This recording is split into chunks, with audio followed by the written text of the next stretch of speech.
جی السلام علیکم، کیا حال ہے سب لوگ؟ خیریت سے؟ ہم روز یہ فیصلہ کرتے ہیں کہ عمران خان صاحب اور پاکستان تحریک انصاف کے بارے میں کوئی ویلاگ نہیں کرنا، لیکن روز کوئی نہ کوئی ایسی خبر آ جاتی ہے کہ ہم لوگ مجبور ہو جاتے ہیں۔ آج بھی بڑی کوشش کی لیکن پھر مجبوری آڑے آ رہی ہے، تو آج بھی جو ایشوز ہیں وہ عمران خان صاحب کے ہی ارد گرد گھوم رہے ہیں۔ تو پہلا ایشو یہ ہے کہ اسٹیبلشمنٹ نے خان کی کمر توڑ دی ہے۔ کیسے کمر توڑی؟ یہ دو ایونٹس اوپر نیچے ہوئے ہیں اور اس کے بعد پاکستان تحریک انصاف تقریباً فارغ ہو گئی یہاں پہ، بلکہ ان کی کمر ننگی ہو گئی جس کو کہتے ہیں۔ اب یہ کیا ہوا یہ ہم آپ کو آج کے ویلاگ میں بتائیں گے، اور اسٹیبلشمنٹ نے پاکستان تحریک انصاف کو ایک وارننگ بھی دے دی ہے۔ یہ وارننگ کیا ہے اسی ویلاگ میں پوری تفصیل سے بتائیں گے، اور عمران خان صاحب کی طرف سے ایک نئی بلیک میلنگ کا آغاز ہو گیا ہے۔ یہ بلیک میلنگ کیا ہے اور کیا ریاست اس بلیک میلنگ کے سامنے جھکے گی یا نہیں جھکے گی، یہ بھی آپ کو اسی ویلاگ میں بتایا جائے گا۔ اور ساتھ ہی صدر عارف علوی صاحب نے کہہ دیا ہے کہ مجھے جو کالز آ رہی ہیں میں تو سن ہی نہیں رہا، اب یہ کال کون کر رہا ہے ان کو، یہ بھی آپ کو اسی ویلاگ میں بتایا جائے گا۔ لیکن ویلاگ کی طرف جانے سے پہلے میری آپ سے ریکویسٹ ہے کہ چینل کو سبسکرائب ضرور کیجیے گا، اور یہ جو بیل آئیکن ہے اس کو ضرور پریس کریں تاکہ نوٹیفیکیشن آپ کو ملتا رہے۔ اور یہ یاد رکھیں کہ ہر اچھی بات صدقہ جاریہ ہوتی ہے۔ اگر آپ کو یہ ویلاگ اچھا لگے تو کسی نہ کسی کے ساتھ ضرور شیئر کیجیے گا، اور ہم نے اپنا کالم 0 پوائنٹ اب آڈیو فارم میں لانچ کر دیا ہے، آپ اس لنک پہ کلک کر کے اب ہمارا کالم سن بھی سکتے ہیں۔ السلام علیکم ناظرین، میں ہوں فاروق عباس نیوٹرل بائی جاوید چودھری میں۔ ناظرین، سب سے پہلا ٹاپک ہمارا خان صاحب کے حوالے سے جی، پی ٹی آئی کی جو کمزوریاں ہیں اور جو طاقت ہے وہ ان کی بدلتی رہتی ہے۔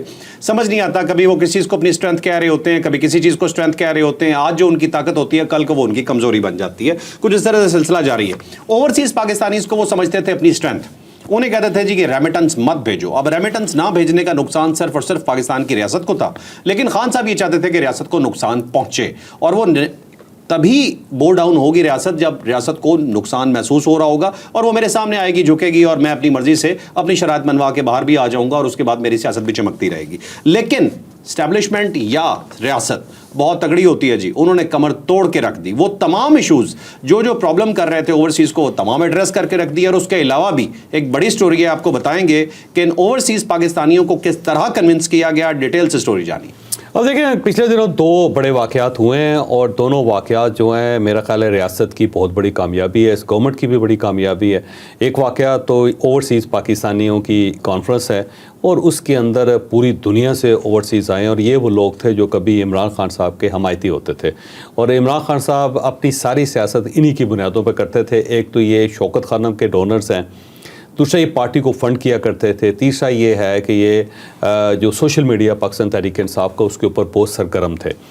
اس لیے عمران خان صاحب یہ چاہتے تھے کہ اوورسیز پاکستانیوں کو ووٹ کا حق ملے، تاکہ کوئی کروڑ ایک ووٹ جو ہے عمران خان صاحب کا مزید اضافہ ہو جائے، اور یہ ہو بھی جانا تھا اگر اس طرح عمران خان صاحب کی اسکیم کے تحت اوورسیز پاکستانیوں کو ووٹ کا حق ملتا جو ان کی اسکیم تھی۔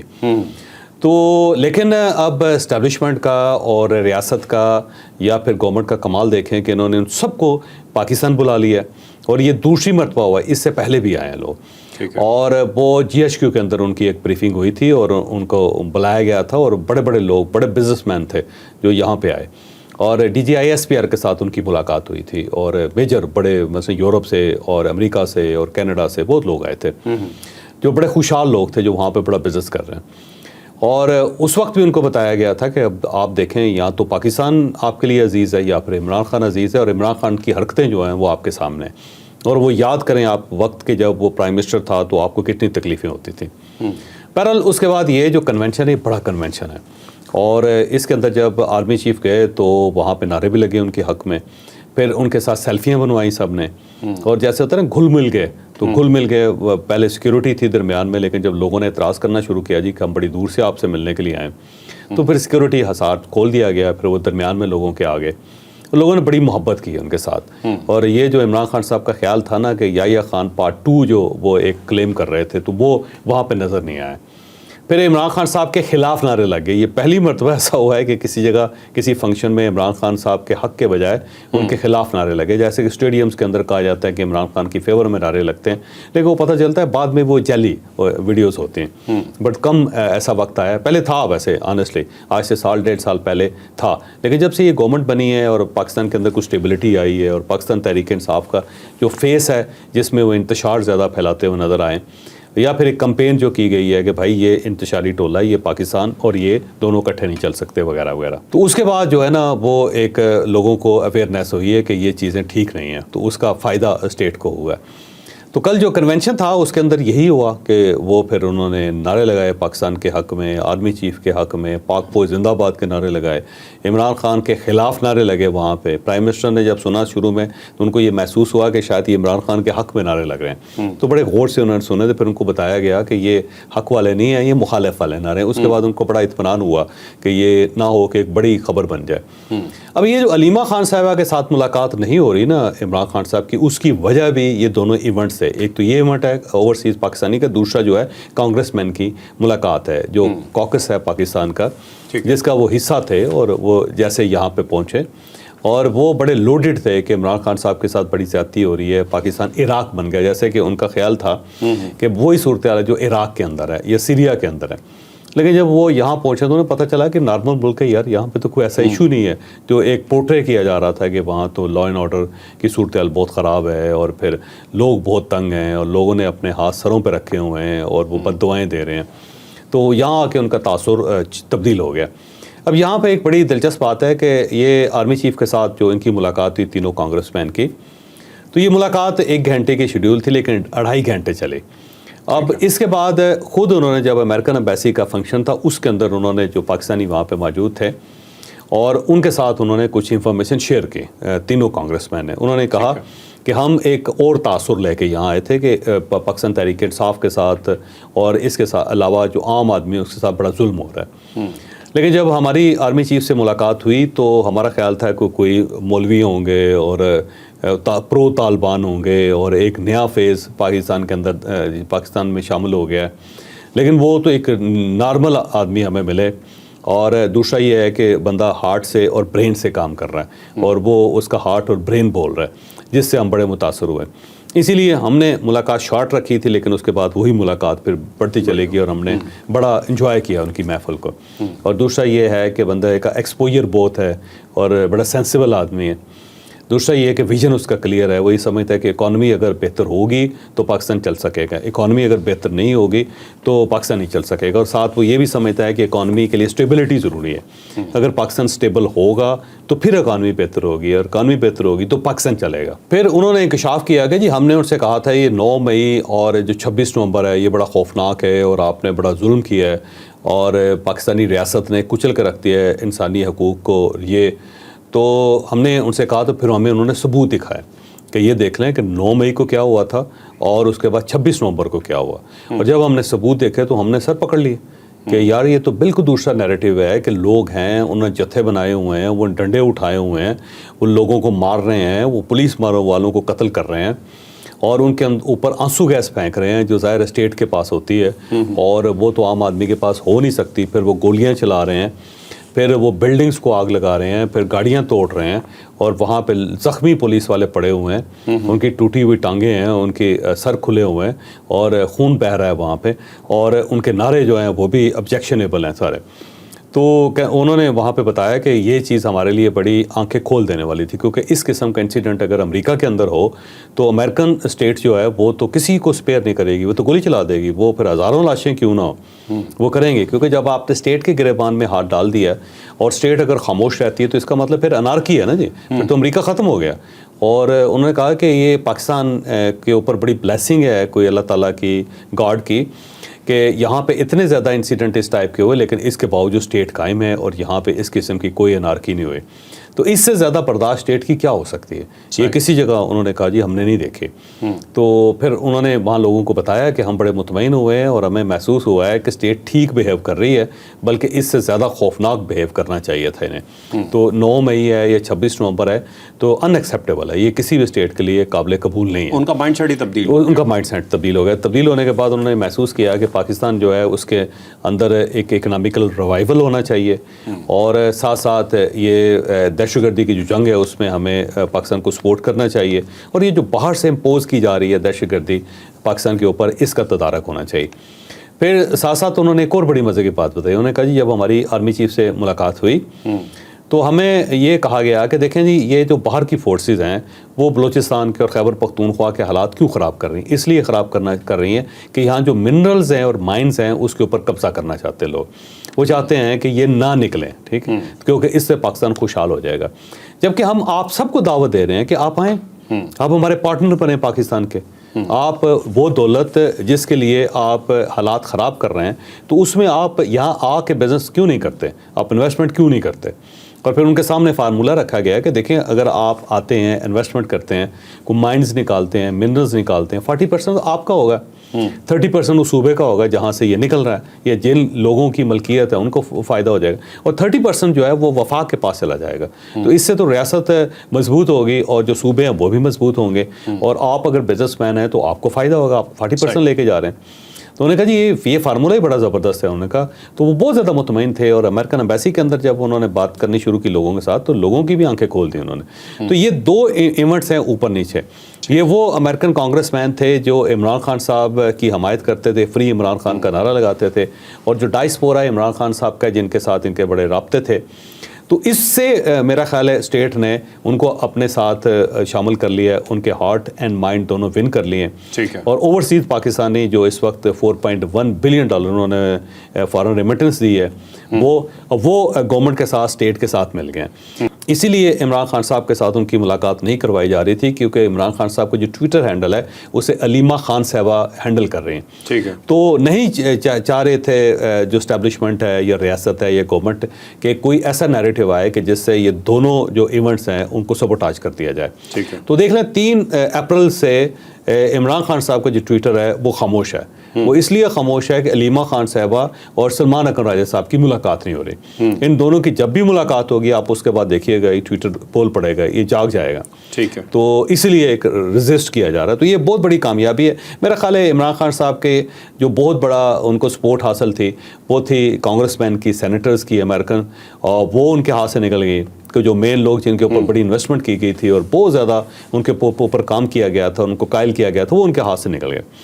دوسرا جو اوورسیز پاکستانی ہیں، جو کہا ہی جاتا تھا کہ پاکستان تحریک انصاف کے ووٹرز ہیں، وہ ان کے ہاتھ سے نکل گئے ہیں۔ تو یہ میرا خیال ہے کہ عمران خان صاحب کی یا پاکستان تحریک انصاف کی جو پولیٹیکل ایک پروپیگنڈا کی جو کمر تھی وہ ٹوٹ گئی ہے۔ ٹھیک ہے، اور چور صاحب یہ 4.1 ارب ڈالر آپ نے بتایا کہ مارچ 2025 میں اضافہ ہوا ہے، 37% یہ ریمیٹنس زیادہ ہے، اور اوپر سے ایک بہت بڑا ایشو ایڈریس کر دیا گیا ہے، وہ اسپیشل عدالتوں والا، جو عدالتیں بنا کے دے دی گئی ہیں اوورسیز کو، اب ان کا کوئی بھی مسئلہ اگر پاکستان میں ہوتا ہے تو بڑا بآسانی حل ہو جائے۔ ہر اوورسیز پاکستانی جو ہے نا اس کا یہاں کوئی نہ کوئی پلاٹ کا مسئلہ ہے، کسی نے کسی جائیداد کے اوپر قبضہ ہے، یا کسی کوئی نہ کوئی دوست یا سالہ یا بہنوئی اس کے پیسے کھا گیا، تو وہ بیچارہ عدالتوں میں ذلیل ہو رہا ہے۔ اکثر لوگ کہتے ہیں کہ پاکستان میں بڑا ظلم ہوتا ہے، میں کہتا ہوں یار پاکستان نے ظلم نہیں کیا آپ کے اوپر، آپ کے سالوں اور آپ کے بہنوئیوں نے ظلم کیا، یا آپ کے جو پرانے دوست ہیں وہ آپ کے پیسے کھا گئے ہیں۔ تو آپ پہلے آئیڈینٹیفائی کریں کہ اس میں پاکستان کا کیا قصور ہے، کیا سالے کا بندوبست پاکستان نے کیا تھا، یا بہنوئی کا، یا ایک نالائق داماد کا، یا پرانا ایک فراڈیہ دوست جو ہے جو آپ کو چکر دے کے آپ کے پیسے کھا گیا۔ تو بیسیکلی ان بیچاروں کے ساتھ زیادتی ہے۔ اسٹیٹ کو کچھ کرنا تو چاہیے اس معاملے میں، سالے تو ٹھیک کرنا چاہیے۔ اگلی سٹوری، نیکسٹ سٹوری جی بڑی امپورٹنٹ ہے ہماری۔ ایک میسج دیا گیا جی بہت ہی ڈائریکٹ، آرمی چیف کی طرف سے یہ میسج تھا، انہوں نے کہا جی دہشت گردوں کی 10 نسلیں بھی آ جائیں تو پاکستان کا کچھ نہیں بگاڑ سکتی، اور اس کے علاوہ انہوں نے ایک جملہ اور بولا، انہوں نے کہا پاکستان کی ترقی میں جو بھی رکاوٹ بنے گا اسے برداشت نہیں کیا جائے گا۔ اب یہ سٹوری بیسکلی لنک ہماری تھرڈ سٹوری سے بھی کرتی ہے، لیکن ہم آپ کو پہلے یہ ایکسپلین کرتے ہیں کہ پاکستان کی ترقی میں رکاوٹ کون بن رہا ہے اور آرمی چیف کو یہ کہنے کی ضرورت کیوں پیش آئی۔ 3 رکاوٹیں ہیں پاکستان کے اندر۔ ایک تو ریڈ ٹیپزم ہے کہ ہمارا سسٹم اتنا کمزور ہے کہ اگر آپ ایک درخواست دے دیتے ہیں تو وہ پورا دتھا بن جاتا ہے کاغذوں کا، لیکن مسئلہ حل نہیں ہوتا۔ تو ایک ریڈ ٹیپزم جو ہے نا اس نے بہت پاکستان کو برباد کیا ہے۔ تو اس کے اوپر ظاہر ہے SIFC بنی ہے اور ون ونڈو انہوں نے کرتی ہے۔ مجھے لگتا ہے کہ سسٹم کو بھی اب گورنمنٹ نے ایوالو کرنا چاہ رہی ہے، بہتر بنانا چاہ رہی ہے۔ دوسرا جو ہے وہ ہے دہشت گردی، اور خیبر پختونخوا اور بلوچستان کے اندر انڈین بیسڈ، انڈین سپانسرڈ دہشت گردی ہو رہی ہے۔ تو مجھے لگتا ہے کہ 2025 آخری سال ہے اس کا، کیونکہ کمٹمنٹ مجھے نظر آ رہی ہے اسٹیٹ کے اندر کہ ایسا لگتا ہے کہ یہ نہیں چھوڑیں گے، کسی فوج سیدھی ہوگی، فوج سیدھی ہوگی۔ اور یہ میسج بھی وہ دے رہے ہیں ادھر طالبان کو بھی اور اس سائڈ پہ ایران کو بھی، بڑا کلیئر میسج ہے کہ یہ جو لاشیں روز آ رہی ہیں نا یہ ہمارے لیے ایکسیپٹیبل نہیں۔ مجھے لگتا ہے BLA کے خلاف ٹھیک ٹھاک قسم کا آپریشن ہونے لگا ہے، اور اس سائڈ پہ جو TTP ہے نا اس کو بھی انہوں نے اس سال فرق کر دینا۔ اور خیبر پختونخوا کلیئر ہوگا, بلوچستان کلیئر ہوگا, جہاں سے مائنز نکل سکتے ہیں, جہاں سے منرلز نکل سکتی ہیں. اور یہ آرمی کی اسٹیبلشمنٹ کی کمٹمنٹ ہے ان تمام بزنس مینوں کے ساتھ جو پاکستان کے اندر انویسٹ کر رہے ہیں. ٹھیک ہے, کیونکہ اگر آپ ان کو گارنٹی نہیں دیں گے تو کیسے وہ آ کے یہاں پہ سرمایہ کاری کریں گے. تو یہ گارنٹی دی گئی ہے کہ بالکل آپ فکر نہ کریں, ان سب کو ہم ہٹا دیں گے. اور یہ جو سینیٹر کانگریس مین آئے ان کو بھی یہ بتایا گیا ہے کہ جب تک جو پیچھے فائنانسر ہیں ان کے جب تک وہ پیچھے نہیں ہٹیں گے تو یہ مسئلہ حل نہیں ہوگا, اور ہمارے لیے ان سب کو ہینڈل کرنا کوئی مشکل نہیں ہے. دوسرا ایک جو تصور تھا نا جی, وہ کہ جو بلوچستان کے لوگ ہیں وہ ان پڑھ ہیں اور پسماندہ ہیں, اس وجہ سے وہ دہشت گردی کی طرف چلے گئے ہیں. بلکہ یہ جو نئے 3 لوگ مارے گئے ہیں ان میں ایک تو آپ کو پتا ہوگا ایم فل ہے, لڑکا ایم فل ہے, جیسے ایم فل کیا ہوا ہے, پڑھے لکھے لڑکے ہیں سارے, لیکن یہ سب کا مائنڈ جو ہے نا پیلوٹ کر دیا گیا اور اسی وجہ سے یہ ساری صورتحال خراب ہے. تو ایک تو یہ ایشو ہے, اور تیسرا ایشو جو ہے نا وہ سوشل میڈیا جو عمران خان صاحب چلا رہے ہیں, پاکستان تحریک انصاف چلا رہی ہے. تو میرا خیال ہے تینوں سٹیجز پہ اسٹیبلشمنٹ کام کر رہی ہے اور گورنمنٹ کام کر رہی ہے, ریاست کام کر رہی ہے. کہ سوشل میڈیا دیکھیے گا ان قریب بالکل فارغ ہو جائے گا, یہ اس کے اندر اب جان نہیں بچے گی. ٹھیک ہے, یہ اس کو پکڑ لیا انہوں نے. اور دوسرا یہ ہے کہ دہشت گردوں کا مقابلہ یہ کر رہے ہیں, یہ کر دیں گے.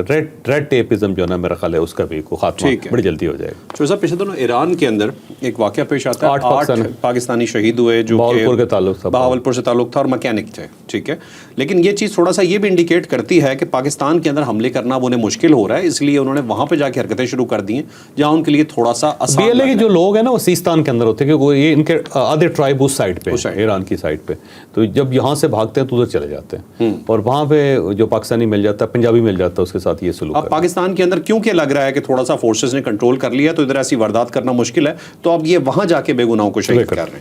اب جی لاسٹ اسٹوری, ہماری لاسٹ اسٹوری لنک ہوتی ہے ہماری سیکنڈ اسٹوری سے ہی جی, کہ کون درمیان میں رکاوٹ بن رہا ہے. اب بظاہر چوہر صاحب نے ایک بات کی جی کہ انہوں نے کہا سوشل میڈیا, لیکن میں ان سے اختلاف کرتا ہوں, صرف سوشل میڈیا نہیں کر رہا, باقاعدہ PTI آن گراؤنڈ آ کے خود بھی ترقی کو روکنے کی کوشش کر رہی ہے. اس کا ثبوت میں دوں گا آپ کو اپنی تھرڈ اسٹوری میں. خان صاحب نے شروع کر دی ہے جی بلیک میلنگ اس چیز پہ شروع کیا ہے جو پاکستان کے لیے بہت ہی فائدہ مند ثابت ہو سکتی ہے, لیکن خان صاحب اس کے اوپر آگے بیٹھ گئے ہیں کہ بھائی نہیں ہونے دیں گے. اس کے علاوہ خیر الوی صاحب کی بھی ایک داستان ہے, الوی صاحب نے بھی ایک دھمکی دی ہے پاکستان کو, وہ اپنی چوتھی سٹوری میں آگے چھوٹا سا ایک شارٹ کلپ وہ بھی ہم ڈسکس کریں گے. لیکن ابھی چلتے ہیں خان صاحب کی بلیک میلنگ پہ کہ اب وہ پاکستان کو کس طرح سے نقصان دینے کی کوشش کر رہے ہیں. یقین مانے تکلیف ہوتی ہے یہ کہتے ہوئے کہ پاکستان کا نیشنل لیڈر ہے, لیکن جب وہ بات کرتا ہے تو یہ سٹوری اور یہ اس طرح کی چیز ہمیں ڈسکس کرنا ضروری ہو جاتی ہے. اب یہ مائن اور منرلز کے جو ایک بل ہے وہ خیبر پختونخوا اسمبلی میں پہنچ گیا ہے, اور یہ وفاق کی طرف سے انیشیٹ ہوا ہے, اس میں کوئی شک ہی نہیں ہے. لیکن یہ فیصلہ جو تھا ایک بڑے فورم پہ ہوا, اور جب یہاں پہ کانفرنس ہوئی, اس کانفرنس میں ظاہر گنڈاپور صاحب بھی موجود تھے, وہاں بڑے بڑے انویسٹرز آئے ہوئے تھے, ان انویسٹرز نے یہ سوال بھی اٹھایا, اور اس کے بعد ان کو جو جواب دیا گیا کہ آپ بالکل فکر نہ کریں, کسی قسم کی رکاوٹ اس میں نہیں ہوگی. اور گنڈاپور صاحب نے خود بھی کمٹ کیا کہ کسی قسم کی کوئی رکاوٹ نہیں ہوگی. اور یہ بھی میں آپ کو بتاؤں کہ فل کمٹمنٹ کے ساتھ وہ یہ بل پاس کروانا چاہتے ہیں, کوئی نہیں. لیکن عمران خان صاحب کو جب یہ پتہ چلا تو انہوں نے روک دیا, انہوں نے کہا کہ جب تک میری ملاقات نہیں ہوگی اس وقت تک یہ بل پاس نہیں ہوگا. علیمہ خان صاحبہ نے بھی کہہ دیا کہ جی یہ وفاق کا بل ہے, اور جب تک عمران خان صاحب کے ساتھ گورنمنٹ مذاکرات نہیں کرے گی, ان سے رابطہ نہیں کرے گی, ان کی ٹرمز اینڈ کنڈیشن نہیں مانیں گے, اس وقت تک یہ بل پاس نہیں ہو سکتا. تو ایک سیدھی دھمکی ہے, پراپر بلیک میلنگ ہے جس کو کہتے ہیں نا. اور جب پاکستان کے اندر کوئی تبدیلی آنی شروع ہوتی ہے, پاکستان کے لیے کچھ بہتر وقت آتا ہے, تو پاکستان تحریک انصاف اکثر اوقات یہ حرکت کرتی ہے. جب کوئی باہر سے گیسٹ آ رہا ہو تو یہ اپنے گندے کپڑے جو سڑکوں کے اوپر دھونا شروع کر دیتے ہیں. جب کوئی بڑی کانفرنس ہو رہی ہو تو اس وقت یہ بلیک میل کرتے ہیں. جب سپریم کورٹ آف پاکستان میں کوئی کیس چل رہا ہو تو اس وقت یہ حرکتیں کرنی شروع کر دیتے ہیں. تو یہ ایک پرانا وتیرہ ہے کہ اگر خان نہیں تو پاکستان نہیں. یہ سب کچھ وہی کچھ ہو رہا ہے. تو اب جو یہ منرلز بل ہے نا, یہ ذہن میں رکھیے گا کہ اس نے پاس ہو نہیں ہونا. یہ ہو نہیں سکتا کہ خیبر پختونخوا گورنمنٹ اس سے دائیں بائیں ہو سکے, کیونکہ گنڈاپور صاحب خود یہ سمجھتے ہیں کہ اسی کے اندر صوبے کی بقا ہے. دیکھیں نا 30% صوبے کو ملے گا, تو اتنی زیادہ ہیوج منی ہے کہ اس کے بغیر صوبہ سروائیو نہیں کر سکے گا. تو وہ کیوں اتنی گولڈن اپارچونیٹیز ضائع کرے, جبکہ ان کو اندازہ ہے کہ اس میں ہمارا ہی فائدہ ہے. دوسرا یہ ہے کہ وہاں پہ قبضے ہوئے ہیں مائنس اور کے اوپر, تو وہ قبضے جو ہے گورنمنٹ ختم نہیں کر پا رہی. تو جب یہ بل پاس ہوگا تو قبضے بھی ختم ہو جائیں گے, اس کا بھی فائدہ ہوگا گنڈاپور صاحب کے صوبے کو. اور تھرڈلی یہ ہے کہ یہ جو باہر سے انویسٹرز آ رہے ہیں, یہ ان کے سٹیکس بھی ہیں.